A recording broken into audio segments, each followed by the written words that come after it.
एक 6 साल का बच्चा रोज स्कूल जाता है, 8-10 घंटे पढ़ाई करता है और 15 साल तक स्कूल जाने के बाद भी 25 साल की उम्र में उसे कोई जॉब नहीं मिलती है। 25 साल की उम्र में भी उसे ये नहीं पता होता कि उसे आगे क्या करना है। क्वेश्चन ये नहीं है कि बच्चा वीक है, क्वेश्चन ये है कि सिस्टम वीक है या फिर आउटडेटेड। और आज हम बात करेंगे इंडियन एजुकेशन और आज मैं तुम्हें ऐसे फैक्ट बताऊंगा जो कभी तुम्हारे टीचर ने भी तुम्हें नहीं बताए होंगे और एंड तक तुम्हें ये सोचने पर मजबूर कर दूंगा कि क्यों हमारा एजुकेशन सिस्टम ज्यादातर देशों से आज भी पीछे है। क्या भारत का एजुकेशन सिस्टम सच में इतना पीछे है या जिसने इसे लिखा है वो सच में हमें पीछे देखना चाहता था। आपने देखा होगा कि ये पॉलिटिशियंस के बच्चे कभी भी सरकारी स्कूलों में नहीं दिखेंगे। ये पॉलिटिशियंस खुद तो अपने बच्चों को फॉरेन में पढ़ने के लिए भेज देते हैं और मिडिल क्लास जो तबका है वो यहीं पे सरकारी स्कूलों में पिसता रह जाता। जो मेरा मानना है वो ये है कि जहाँ से भी ये पॉलिटिशियंस अपनी सीट जीते वहाँ पे इनके बच्चों को कंपलसरी एजुकेशन सरकारी स्कूल से कर देना चाहिए। इंडिया का एजुकेशन सिस्टम ब्रिटिशर्स के द्वारा ही डिजाइन किया गया था। 1835 ने एक डॉक्यूमेंट लिखा था जिसका नाम था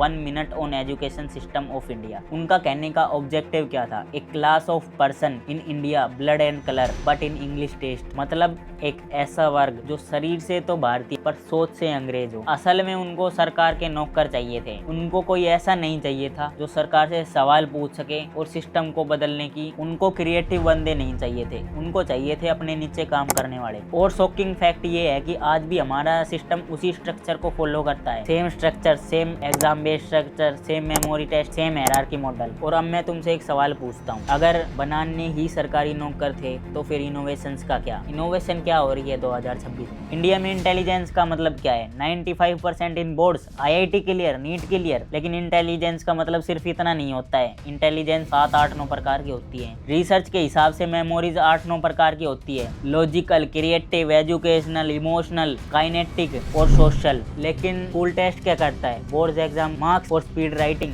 जिसकी वजह से एक क्रिएटिव बच्चा एवरेज बन जाता है, एक आर्टिस्ट बच्चा वीक हो जाता है और एक इंट्रोवर्ट बच्चा लो कॉन्फिडेंस फील करता है। और फिर हम बोलते हैं कि इंडिया में इनोवेशन क्यों? हमारे पास प्रैक्टिकल नॉलेज जीरो है और हमें चाहिए बड़े बड़े साइंटिस्ट अपने स्कूलों से। अब हम इंडिया का एजुकेशन सिस्टम फिनलैंड के एजुकेशन सिस्टम से कंपेयर करके देखते हैं। तुम्हें दुख तो होगा सुनकर, पर तुम्हें ये सुनना पड़ेगा। अब मैं तुम्हें इंडिया का एजुकेशन सिस्टम थोड़ा सा एक्सप्लेन कर देता हूँ, आगे तुम अपने आप समझ जाओगे और तुम इससे गुजर भी होगे। इंडिया के अंदर एक तो बच्चे के पास सिलेबस बहुत ज्यादा होता है, ऊपर से उसे स्कूल भी जाना और स्कूल से आने के बाद 3-4 घंटे का होमवर्क होता है और उसके बाद उसे कोचिंग भी जाना है और बचा कुचा उसके ऊपर एक रैंक लाने का प्रेशर और होता है कॉम्पिटिटिव एग्जाम के अंदर। अगर नहीं लाएगा तो माँ बाप की नाक कट जाएगी। और अगर तुम पढ़ रहे हो या फिर तुम्हारी पढ़ाई खत्म हो चुकी है तो तुमने ये तो जरूर देखा होगा कि समाज का कितना प्रेशर होता है इंडियन पर। समाज के लोग हमें जीने नहीं देते अगर हम पढ़ाई पूरी नहीं करते तो। और अब आगे हम फिनलैंड की बात करते हैं। अब फिनलैंड के एजुकेशन सिस्टम के ऊपर बात करते हैं। वहाँ पर एक तो स्कूल का उतना प्रेशर नहीं होता बच्चों के पास, वहाँ पर कोई रैंकिंग सिस्टम नहीं है और वहाँ पर बच्चे की क्रिएटिविटी को मारा नहीं जाता है और वहाँ के टीचर हाईली एजुकेटेड और ट्रेंड होते हैं। इंडिया की तरह नहीं कि 10वीं फेल भी कोई टीचर बन गया। फिनलैंड का एजुकेशन सिस्टम टॉप रैंकिंग में आता है, वहीं भारत का एजुकेशन सिस्टम 150 से भी ऊपर रैंक कर रहा है। तो आप खुद ही समझ जाओ।